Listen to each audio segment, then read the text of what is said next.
Hi, I'm Ryan Davis, And I'm Kieran Schmidt. and this is Out of Office, a travel podcast. This seat taken. Hey, Kieran. Hi, Ryan. I never know what cadence you're going to do on that. I mix it up a lot. You mix it. But are yeah. you mixing it up or like because you forget? Because then we might have to take you to like a medical professional. No. I'm not like Joe Biden. I can get through a sentence. All right. Uh-huh. Well, I'll tell you, Joe Biden doing a lot of traveling these days, He is. hitting those campaign stops. Yeah. And, I wonder whether he might be staying at some bed and breakfasts. It is very possible. Definitely you would want to possible. stay in and you mean this is not like an Airbnb. You mean like an old school. Yeah, Bed and I'm breakfast. talking about a bed and breakfast where, people open up their homes, they've got rooms set aside, and then Right. in the morning time, you go down and you talk to them. But today, you and I, we've stayed at B&Bs all over the world, and we're going to talk about the ups and downs and sort of the etiquette that is required. And, I feel that B&Bs suggest certain conundrums, and I would like to gauge your opinion on it and give my own. Yeah, I'm sure that we have very different thoughts on this. I think so too, and I have a recent B&B experience that I think is going to especially play into my feelings. But before we get into that, Ryan, we got some housekeeping to do, and we have an update on the quest for Rick Steves. Is Rick Steves coming on the show? Well, you're going to have to stay tuned to find out. Oh. but before we get to the update on the big update on the quest for Rick Steves, is Ryan, wouldn't it be nice if we got more 5-star reviews? Yeah, I mean, we have almost all 5-star reviews and 1 4-star review, so more 5 stars would be great. And this is technically our second 4-star review because I think we had a kind of a mean man who was removed in that first 4-star review. Alpo said, this joker doesn't know what he's talking about. Yeah, he was reviewing the other Office podcast, and Yeah, not that's us. right. Yeah, that's right. We're clearly a 5-star podcast. And so, Yeah. so folks should where should they rate us? Anywhere they listen to it, if they listen to us on iTunes, if they have a Google phone and it allows you to listen to podcasts, review us there too. Anywhere And that you listen, it will help us. And my understanding is very easy. You just have to tap 5 stars. That's it.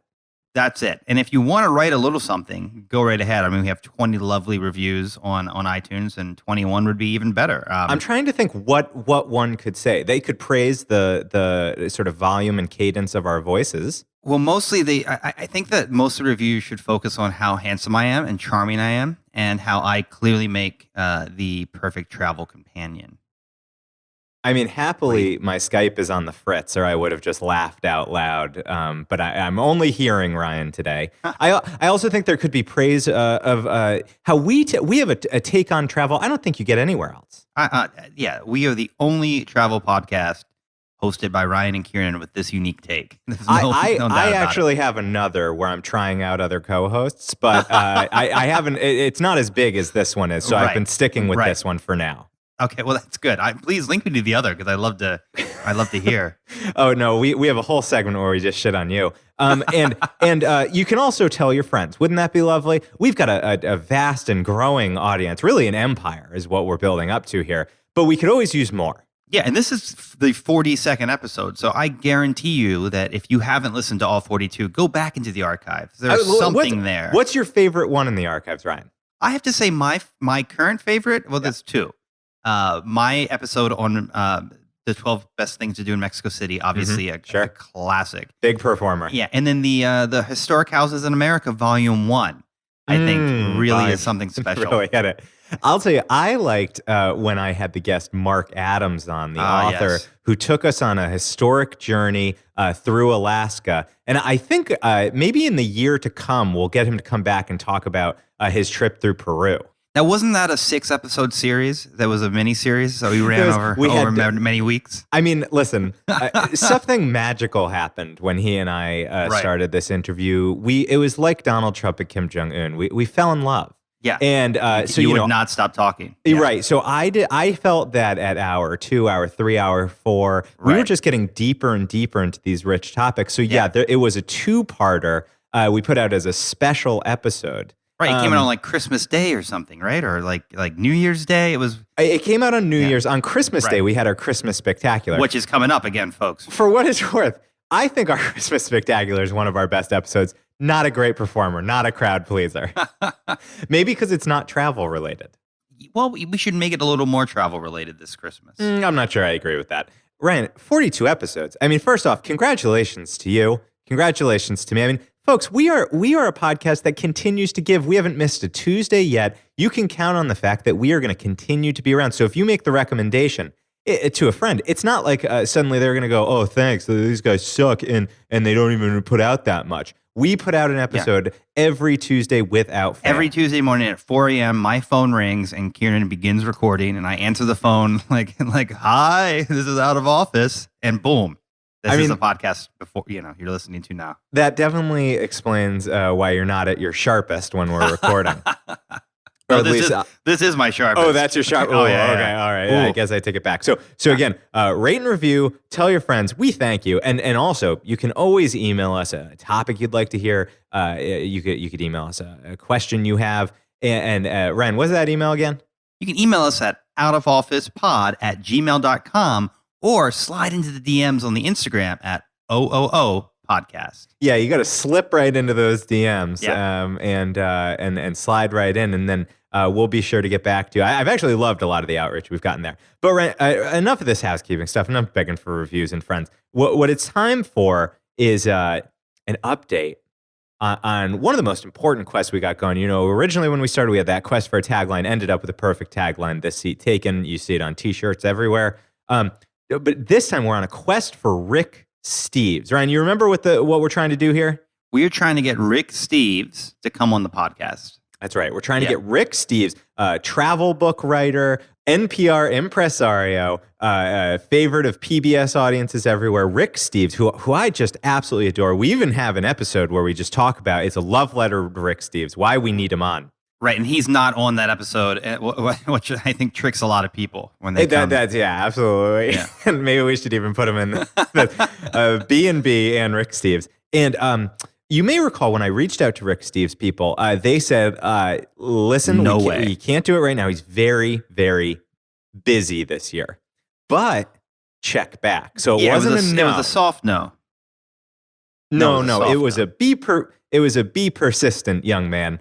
And I have listened to that call, and so I'm keeping up on the movements and writings of Rick Steves, and he has been out and about. Now, Ryan, Rick Steves, I'm happy to say he's out there. He is definitely busy because a new announcement has come across that he is starting something called his Climate Smart Commitment Program, and this is where he's donating $1 million to agriculture, conservation, agroforestry projects in underdeveloped countries, in order to offset the carbon footprint from the 30,000 people who take Rick Steves Europe tours each year. That is really smart because, look, we want people to travel more, but we know that it is not carbon neutral. So Rick Steves is actually addressing that.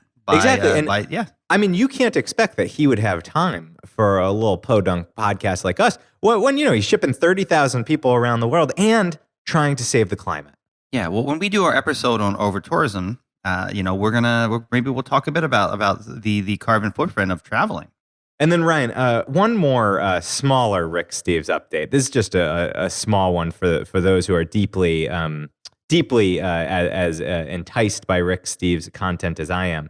I do want to let you know, public radio station KRCU at Southeast Missouri State University has added his travel show, Travel with Rick Steves, to its weekly lineup. So if you live in Southeast Missouri, I'm happy to say Rick Steves is coming your way, and I do hope that on our quest he'll soon be coming our way. Yeah, I do as well. I think that this quest is going really well. Hey, I like to think that we were a small part of him getting added to the KRCU public radio station at Southeast Missouri State University. Ryan, listen, no more dillying and dallying. We've covered our asks of our audience. We've updated on Rick Steves, His Holiness Rick Steves. Rick, again, the door is open. This seat is not taken. It is in fact taken by you. So please come on board. Ryan, actually, one thing I look to Rick Steves for is B&B recommendations. His book often have kind of out of the way, interesting, often very economical bed and breakfast. So let's get into the ups and downs, the philosophy of bed and breakfast. We got to take off. It's time to take off. Tell the cabin crew. Flight attendants, prepare for takeoff, please. All right, Ryan, we are talking about B&Bs. And again, I want to underline, we are not talking about Airbnb. No, we are talking about the old school B&Bs like in Groundhog Day, where Bill Murray stays at that B&B, remember? That's right. That's a perfect comparison. It's exactly the sort of place I'm thinking of. I have to say, I'm struggling. Do we say beds and breakfasts? Or is it beds and breakfasts, like daughters-in-law? It's like attorneys general. So attorneys general, right? It's beds and breakfast. I wasn't sure. Beds and breakfasts. Beds and breakfasts. Oh, so it's like bed knobs and broomsticks. I think so, yeah. Okay, well, first, I want to talk about when will you or I choose a B&B over a hotel? Yeah, so for me, the times that I've stayed in B&Bs are in really small cities in either upstate New York or in like Iowa, where there just are not a lot of hotel options, and it was sort of the pre-Airbnb era. How old are you? I'm 37. You know this. I love that you just quickly calculated your real age and then deleted a few years. I'm so used to lying that to tell the truth. So you never go just for the personality of a place. If you have a hotel choice, you will go to a hotel over a B&B. Yeah, I mean the last thing I want is to be engaging with like strangers about my travel. Like it's except for these strangers who listen to this podcast. Yeah, right. It sounds like you might have chosen the wrong profession. No, but if you don't feel like sharing your experiences with I don't want to I don't want to have like breakfast in the morning with a bunch of strangers and have to like talk about, I'm going to climb Mount Beacon today, which I've done when I stayed at a B&B in Beacon, New York. So I choose a B&B. It's not just when a hotel's not available. It is when I'm looking for something that's a little bit more relaxing and something that when I want a little more personality in a place. So I think there's a lot to be said for, if you're just going to a place to sleep and keep on going, go to a Marriott. But if you feel like you're going to kind of lounge around the place, maybe you're going to want to read some books, or you want to, if you want a custom quilt tucking you in at night and not like some starched corporate bleach to heck duvet, that's when you're going to pick a B&B, when you want a little bit of unexpected joy. But as you say, you might be courting B&B disaster. And a B&B is not like a boutique hotel. Like a B&B it qualifies, I guess, by having been a house at one point. Yeah, right. Okay, Yes, so this absolutely. so it's not like a boutique hotel with 10 rooms built for the purpose of being a hotel. No. And I think also, to your point, probably the naughtiest question, and this is the one that keeps a lot of people away from B&Bs is, are you under an obligation to interact with the B&B owners, the host or hostess? Because, these folks are opening up their homes to you, but you are paying them. So it feels like if you don't want to interact with them, you shouldn't really have to. Yeah, but I think that you have to be polite and you have to interact with them. And if you're there, if you at breakfast and there's 3 tables of people, you don't sit in silence, right? It's very awkward if that happens. So it is awkward to interact. Well, that's what I'm asking. That's the nut that I'm trying to break open. I mean, I would most definitely say hello. I slept well, thank you. I like my toast brown, but not burnt. So it sounds like you sort of answer their questions, but you don't go out of the way to sort of ask questions of your own, engage more deeply. Yeah, no. I would not engage super deeply, but definitely be polite. See, I try to set a certain tone when I come in. And if I feel like I have a range of moods. Sometimes I really am interested in talking to the people, especially if I'm going, somewhere, as you say, more rural. I'm going to want, some tips and tricks about the area. Tell me, is there anything for me to go see here that I'm not going to be able to find easily on my own? That's when I'm willing to engage more deeply. But more times than not, I don't really want to have that long conversation. And so what I like to do is when I enter, I give a very kind of stilted hello. They'll ask who I am, and I'll tell them exactly where I'm from. But then I kind of say, where's my room? And then once I hit the room, none of this open door policy. I like to click that baby right shut. And do you do this when you're traveling with your wife slash when she was your fiance, or do you do this solo? Have you ever solo stayed at a B&B? It's not really a solo sort of activity, is it? I have soloed at a B&B. I'll tell you when I've soloed. It's been when I was traveling for work to places where there were plentiful hotels, but they were crazily overpriced, like $400 a night. And I could get a decent B&B for like $120. So, saving that money. One thing that's nice about the B&B environment is that you're opening yourself up to surprises. I remember Catherine and I stayed at a great B&B in Colorado where it turned out that they make fresh cookies and resupply them all day long. And that was like the most welcome surprise I've ever had at a hotel. Well, that's a lovely thing to smell all day, right? Assuming Plus, you like cookies. They also had a dog, which I really liked.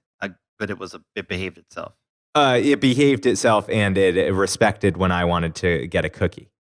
Okay. Well, I think that's fine then. Yeah. Dogs can be a little intense if they're not, but I guess if you were a B&B dog, you'd be used to, hanging out with people all the time. Well, I do remember her name was Reba, and Reba was actually a rescue dog, and she had an issue that upset her owners, and the owners kept apologizing for me, but honestly, I was okay with it. And that was that Reba really liked to lick visitors, give a nice little hand lick, because she appreciated your presence, made you feel at home. That, to me, that was the true B&B experience. I like that. Yeah, that would be pleasant to me. I think I've stayed at an Airbnb that had maybe a rabbit in a cage before, but I don't remember dogs ever running around.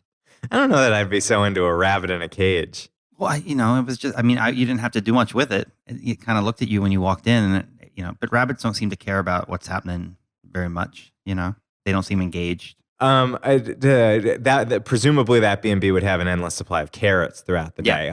This was in Iowa. This is a very strange Airbnb I stayed in like Cedar Rapids. Was it an Airbnb? No, I'm sorry, a B&B.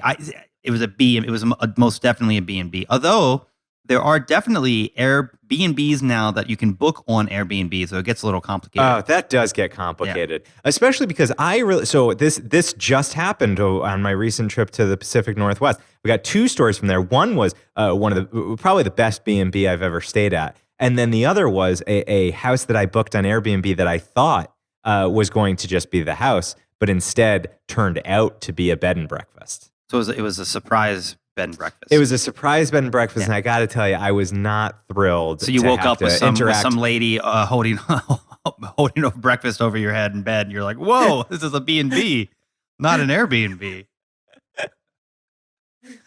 There's a dry scone I got to eat. It was also it was the sort of B&B where they forced you to interact with the other guests. So, like, when we checked in, they were like, now y'all got to come back. Well, we weren't in the South, so they didn't say y'all.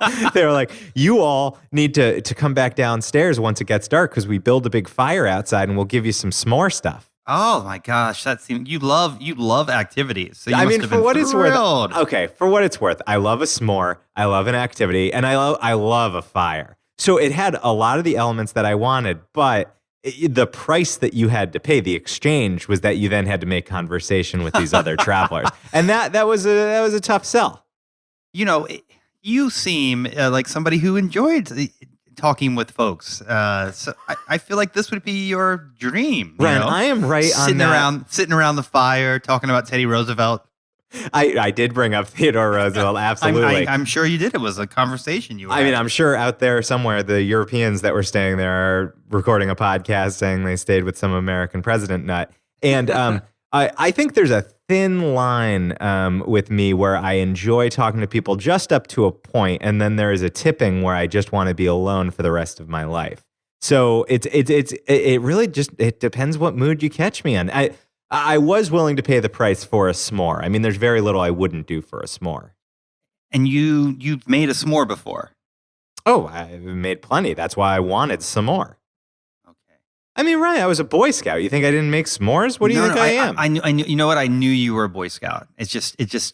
I mean, when you're a Boy Scout, 90% of your meals are s'mores. That's 90% of your calorie intake. You just don't have a lot of other Boy Scout characteristics. Like if you were lost in the wilderness, I don't know that I'd feel confident that you'd make it out. But let me tell you, you are absolutely wrong about that. And in my extended family, last summer we posed this question, which was, if you had to get stuck on an island in the middle of nowhere and you had to survive for 2 months, what family member would you want as like the person you're stuck with?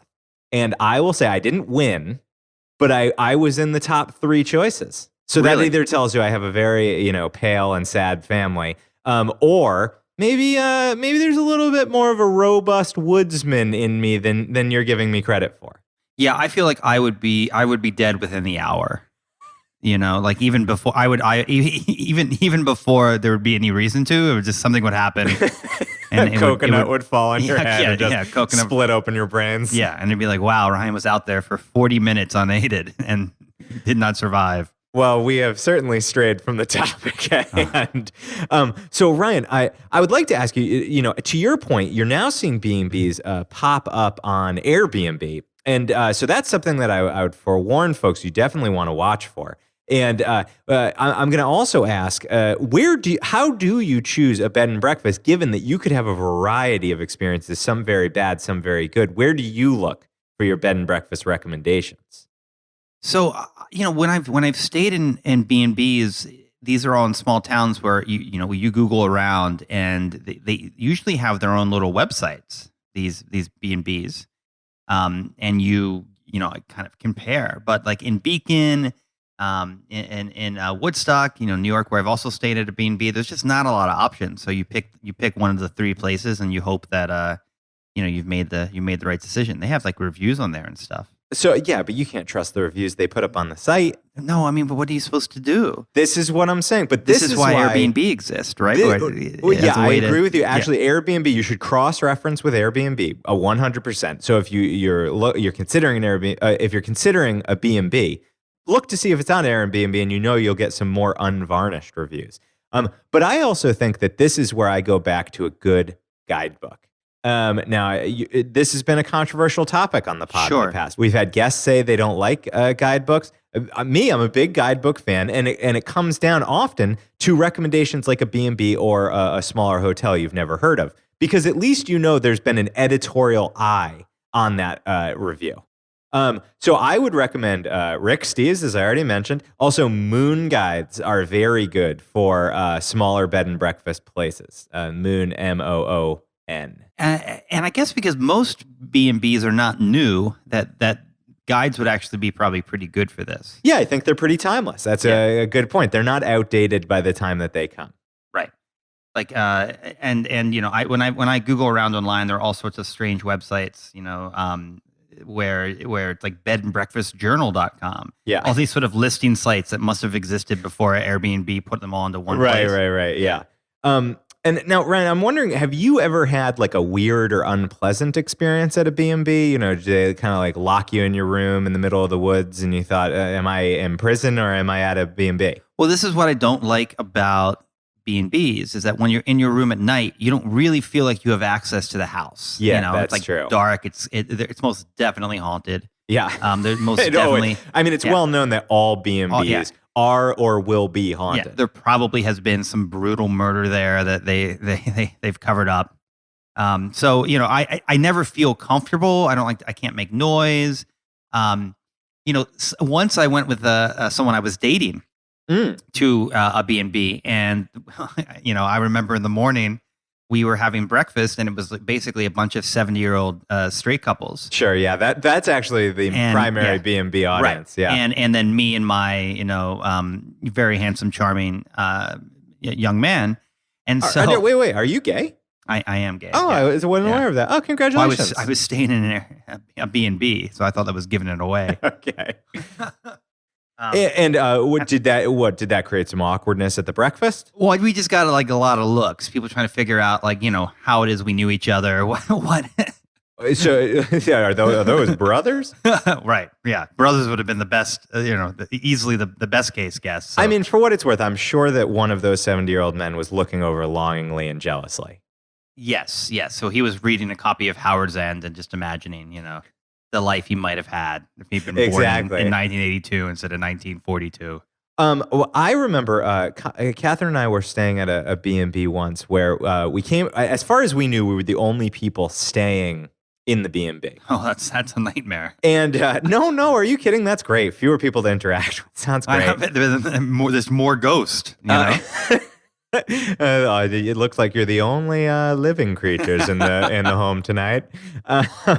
And when we came down to breakfast, we were kind of expecting to have a nice, like, quiet, we could just read and be with each other over breakfast. But as it turns out, not only were the hosts going to join us, but they had invited over their neighbors who lived on a ranch. And the neighbor turned out to be quite a hardy, sort of backwoods woman who came in, and she was wearing flannels and denim and boots. And she leads like ranching tour groups in the area, but she also has a working ranch that she oversees. And she sat down and she said, well, they just call me Compass. And so we had to call her Compass the whole breakfast. Really? And Compass then said that she had also invited over her ranch hands who join her for the summer to work the ranch to come over. And as it happened, these were three wildly attractive young women who Compass fills her ranch with over the summer, who came in, kind of wearing denims like tied up over their bosom with their midriff exposed. And it was quite the... Was one of them named Radar? What? Why Radar? I know, the all like navigational, that might be a thing. They didn't have the navigational thing, but what they all did have was copious amounts of chewing tobacco. You had your young high school and college age summer ranch hands sitting across from a beat up old Compass, and then the owners of the B&B, and then me and Catherine. So it was quite the scene. What state is this? This was in Colorado. Oh, okay. Yeah, this was in Colorado. Okay. It was actually the same as Reba. I don't want people. I've stayed in many B&Bs, but this was the most memorable. The dog that licked too much. She lived next to Compass, and actually Compass had a complimentary dog. That sounds like an Agatha Christie story. The dog who licked too much. And Compass also had a dog whose name was Ingrid, and she was a German Shepherd. So these are the sorts of... Compass, Ingrid, good name for a woman. Compass, good name for a dog. Yeah, you're right about that. They really should have traded places. Traded names, yeah. Or maybe it was a Freaky Friday situation where they had traded places. It was, because actually, now that I think about it, Compass liked to lick our hands as much as Reba did. So, I do think that these are the sort of like odd and funny experiences that you can turn yourselves over to if you open yourselves up to going to a B&B. But I also think a B&B sometimes can get you in to an attraction all of its own. So I'm wondering, Rye, if you could say your best B&B experience, and I'll lead off with mine, because it's actually my most recent B&B experience, which is when Catherine and I were road tripping through Oregon. We stayed at a B&B that was actually at a lighthouse. And it was a lighthouse right on this enormous cliff, hundreds and hundreds of feet up above the Pacific Ocean. And the house used to be the lighthouse keeper's house. And it's now a pretty expensive B&B that you can have an ocean view room, have a delicious multi-course breakfast made by a chef right there. Right. But what's especially cool is at night, you got access to the lighthouse. You get up close to the lighthouse and you could watch its piercing lamp just go straight out into the ocean. It said it could be seen over 20 miles out. Well, that sounds amazing. It was incredible. I've stayed at pretty much just like old Victorian houses that have been turned into B&Bs. Yeah. The most memorable one would have been the one in Iowa, because it was run by an older gay male couple, and everyone in it was a gay man in his 50s or 60s, and I was there literally working on the Howard Dean campaign. So I'm like 20 years old, and I'm staying in this in this Airbnb, and everyone was super nice to me, but it was clear that no one under 50 had been in that house for a generation. Is that like a thing where gay couples own B&Bs? Because actually, now that you say it, the B&B that Catherine and I stayed in New Orleans was owned by a lovely gay couple, and they also had 2 dogs, as it happens. Yeah, well, who else is going to want to like remodel and restore an old Victorian house to its perfect? That is a pretty gay thing to do. Isn't that literally the plot to Fun Home? Well, Ryan, I mean, maybe once we've passed our sort of sexual peaks and all of our loved ones have died, maybe you and I should open up an out-of-office podcast B&B. I think it would be great. Get a Victorian house. We can do it over. We'll get a little podcast studio in the back. And, we'll be 2 confirmed old bachelors, and we'll have a B&B, a bachelor and bachelor. And we can put that up on Mr. B&B, which is the gay Airbnb for folks who just want to stay. Wait, is that true? Of course it's true. What's the gay B&B? Mr. B&B. And is that like an Airbnb? It's literally Airbnb, but only for gays. Are there gay alternatives to everything? Well, we because straights ruins things so quickly, we need to have nice things still. So yeah, there are gay alternatives to pretty much everything. But Mr. B&B is a travel and social networking website for gay men. Wow, so Mr. B&B. And so is French. it sort of Grindr meets TripAdvisor? No. I think that it's pretty on the up and up. I don't think that if you rent the room, it comes with any kind of other accommodations. Just the room. It's Mr. B&B. Find gay accommodation. That says it right in its name. Does it not have a tagline of some sort? Oh, this is fantastic. Stay like a gay. Is that what it is? I do see that on here. I don't know whether that's the official. Looks like it's caught on a bit. But stay like a gay. That's pretty good. It's actually stay like a gay local. I shortened it to make it a little better. Stay like a gay is better than stay like a gay local. Yeah. Because a gay local is just like any local. They just don't leave their apartment and they watch TV. You don't want to actually be that local. I feel like today, though, gay doesn't seem as inclusive as it needs to be. Maybe, hey, stay here, you queer. Is that good? Is that good? It queer is definitely preferred terminology. Yeah, doesn't that feel more inclusive? That covers lots of different. Yeah, well, they do have LGBTQ on their website. So I might rework you queer in that tagline because that sounds. It sounds a little bit like negative almost. It does sound negative, but that's absolutely the opposite of my intention. Yeah. No, I know. You're trying to be welcoming. Oh, a total friend of the kids. Typically, let me tell you, when I've heard as a kid, get over here, you queer, it wasn't followed by something welcoming, Well, maybe we could take it back. Yeah. Well, I don't think you are a part of this. No, we are taking it back. Yes. No, but listen, I've been part of the movement back in the right direction. Freedom to marry. I had some good work with the organization Freedom to Marry. That's true. Yeah, winning the right to marriage, and I like to think that we're doing our part. You're a gay media icon at this point. Yeah, and look, I am out there every day advocating for that gays travel more. So Well, I think gay travel, great idea for a future episode. Definitely. And potentially we got to have on the CEO of Mr. B&B. That would be really fun. Monsieur B&B. You said it's French, right? It is French, yeah. Yeah, all right. So one thing about B&Bs that I don't like is if the bathroom is not in your room. Oh, yeah, you got to have an en suite. Yeah, and and I've had the other situation where you have to kind of just walk with the towel. Into your room. No. And I don't like that because you got to peek out the window. You got to peek out the door and look around, make sure nobody's in your sort of presence. Because I don't, I'm a never nude. So sure. So right, same, of course. Trust me, if that weren't true, I wouldn't have suggested the shared B&B that we're going to open in retirement. So I find that to be very, very awkward. Kind of sneaking back into your room after a shower. So. I tend to like private bathroom. That is one of my stipulations, if at all possible. Total agreement, and it's a good flag for folks that are booking themselves into a bed and breakfast. Make sure you got that en suite bathroom. That can make or break an experience. I would say that the thing that I watch out for is in the pictures. I want to make sure, as you say, often these are kind of like restored old houses. I don't like to stay at a place that's too trinkety. I don't like when there's like shelves of dolls. I did have one room that had a doll, but it was very disconcerting. So, look for bathroom placement and maybe ask when you're reaching out to book, how many dolls are currently staying in the B&B. Right. Yeah. That would creep me out. I'd have to turn many of them around, and so they wouldn't look at me while I sleep.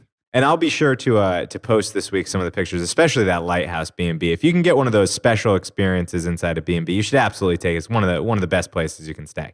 So I think, Ryan, in this age of Airbnb, we're all used to just going to that lockbox, taking out the key. I think we've argued that there are actually times where we would recommend a B&B. And it's, sometimes you're going to get some overlap on there. But if you're looking for personal interactions, for local tips, maybe a little bit more personality, go old school. Go to a classic beds and breakfast. Go to a bed and breakfast and tell them that Ryan and Kieran sent you from out of office. And they'll say, huh? Who? Huh? Who? No, you know what they're going to say? They're going to say, what? The Ryan and Kieran? They're going to say, I think it's time for the last stop. You know what? It is time for the last stop. Ladies and gentlemen, this is the last stop on this train. Everyone, please leave the train. Kieran, the last stop. Your favorite segment, my favorite segment, the people segment. Tell us all about it. All right, Ryan, this is the last segment of the show. As you said, a favorite of both of ours and the fans. It's the people segment, popularly known as the people segment. It's a moment of rest, a moment of respite where we get to pause and take stock of what we've been thinking about, reading about, buying, learning, eating. Because you and I each cover one thing that week fed the spirit of wanderlust within us. So, Ryan, I got to ask you, do you have a last stop? Yes, I do. I was in Chicago this week. The Windy City. The Windy City. It was beautiful. It was very hot, but it was beautiful the entire time I was in town. And, I was there for work, but you and I always talk about how important it is to make sure you take that work vacation and figure out something to do that is a sightseeing, something you can experience. That's right. Turn a work trip into a vacation. Exactly. Yeah. And I had never been on a Chicago architectural boat tour. Oh, but I had heard from one of the best things you can do. I had heard from everyone. Every time I went, they were like, you got to go on this. And I'm like, I'm not, boat tour or whatever. Boy, was I wrong. Booked the tickets, went on this happy hour twilight tour, and it was absolutely stunning. I had an amazing time. The city looks entirely different from the boat. You kind of go down like several different passages. You get to see buildings from angles that you hadn't even anticipated, and then they take you out onto the lake, and you can actually see the city of Chicago from sort of like out there a bit. So it was really, really fantastic. Had a couple drinks, and it was beautiful. I could not have asked for a nicer evening or way to sort of experience Chicago in a new way. And the company that we went with was Wendella, and they've been doing these since 1935. So they do have a lot of experience showing people the architecture of Chicago, and probably pretty deep mob connections. I would imagine. Yeah, so. Yeah, sure. They probably also do a mob tour. Yeah. This is mob architecture. This is where we dumped this body. This is where we dumped that body. I remember in taking one of these architectural tours in Chicago, what I liked was you got to see parts of the building that really you couldn't see otherwise. And because you're on a boat, you kind of, trundle by pretty slowly. So you could really take in all the details. And the architects were often putting a lot of thought into the ornamentation into these beautiful historic buildings in Chicago. Yeah, for whatever reason, the time that Chicago was mainly being built, it is, I guess, some of my favorite period in architecture because the buildings are all gorgeous. And New York has a lot of these buildings from similar time period, but they're just not all in one place. And like this is like 1910s and 20s, right? It's sort of an Art Deco. Yeah, Art Deco, exactly. I mean, Chicago's got to be the most beautiful Art Deco of our large cities, right? I'd agree with that. Yeah. And so it's stunning. And you see it a bit from the street. Obviously, it's a pretty city when you walk around, but from the boat, you feel totally like everything feels kind of fresh and new, and you just get these amazing views of all these buildings. Said it again. I've said it once. I've said it again. Everything's better on a boat. And they served us some great pizza, so can't complain. Was it deep dish? It was deep dish Chicago. I mean, pizza, that's just a casserole. That's not a pizza. Well, no. So the woman was like, "Well, this pizza is crustless," and everyone's like, "Oh, crustless pizza, that's gross." And I was like, "What does that even mean?" And she's like, "Oh, well, the crust is made of sausage." I'm like, well, then it's not crustless. It's just it's a sausage crust. It's sausage crust. That sounds like a Chicago way better. pizza. Yeah. Yeah, that sounds way better than crustless. If you're trying to get people to take it. So yeah, I ate quite a few of those sausage crusted. It was not good for my exercise program that my week in Chicago. And how many songs from the musical Chicago did you sing on board? In my head, almost all of them. Yeah, but it was a hip crowd, so they were playing. They didn't play as much of Chicago that I would like. It was more hip hop. More. I would much rather pop squish Cicero lip shuts personally. I am sure that if you paid the Wendella Cruise Company enough, they would put together a Chicago themed. Oh, that sounds great. Yeah. You could have dancers and everything. They could do the cell block tango while you're going by a prison or something. Oh, man. Can you imagine how brutal that would be for prisoners inside every hour? Every hour a boat goes by. Pop, squish, Cicero, lip shits. Shut the fuck up. That does sound terrible. Oh, man, I'm going to have to. I apologize for that idea. Do you have a last stop?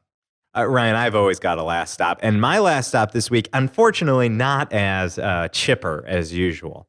And it's because I think I've told you I'm working on an episode for the two of us, going to drop in August, all around Peru, my trip through Peru. And it's going to be sort of an overview guide like what we've done with Bhutan and Iceland.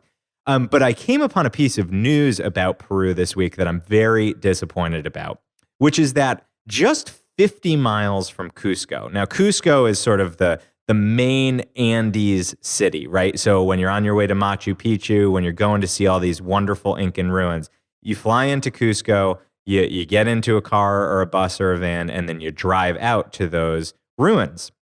And what's nice about that experience is that you feel yourself kind of going back in time, and you head up into these mountains that are very bucolic and very atmospheric. And you don't feel as touched by sort of the modern world once you get out of Cusco. You feel kind of that you're living in an Inca-shaped landscape.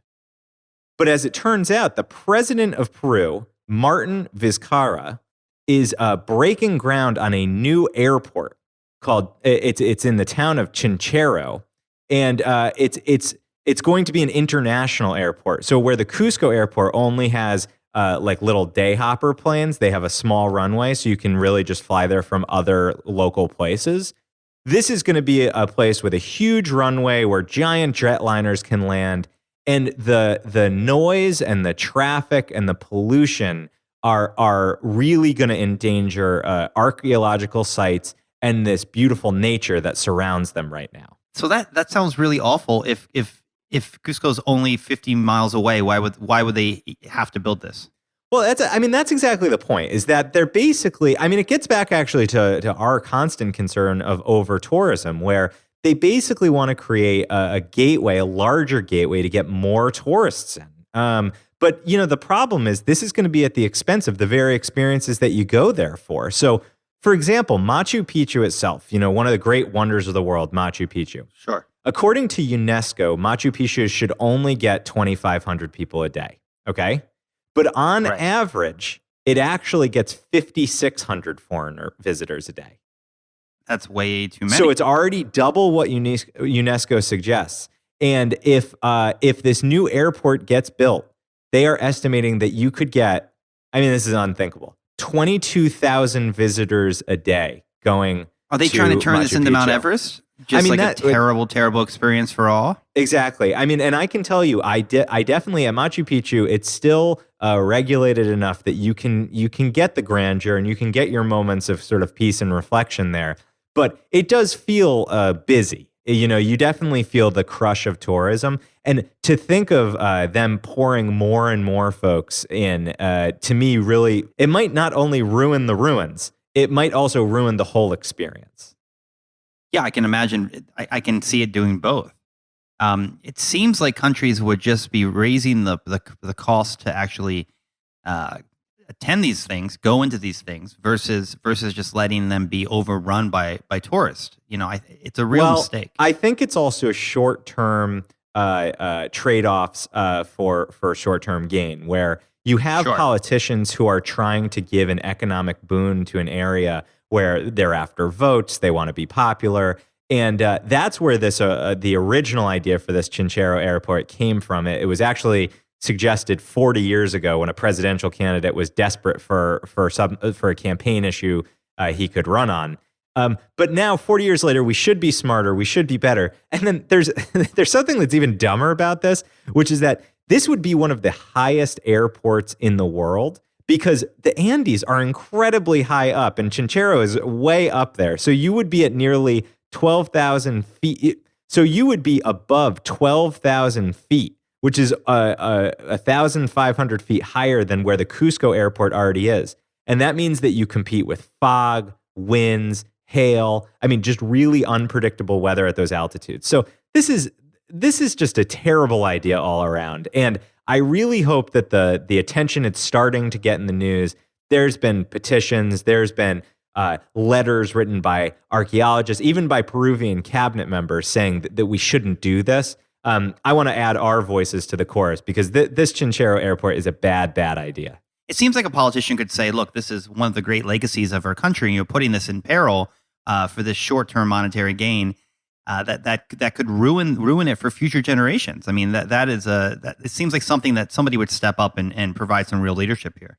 Absolutely. It's time for that Peruvian Theodore Roosevelt who's out there to stand up and protect this the Sacred Valley and Machu Picchu. Amen. So what are we talking about next week, Kiernan? Ryan, next week is going to be terrific. It's an interview I'm very excited about. I'm going to be speaking to a New York Times travel journalist named Peter Kujawinski. And he had an article, it was actually published back in June, but there's a follow-up coming in August, where he and his family visited state parks all over the United States. They actually visited 53 different state parks. And he argues that people don't appreciate how amazing the state park system we have in the United States is. And he makes a pretty darn compelling case. So tune in next time for that interview.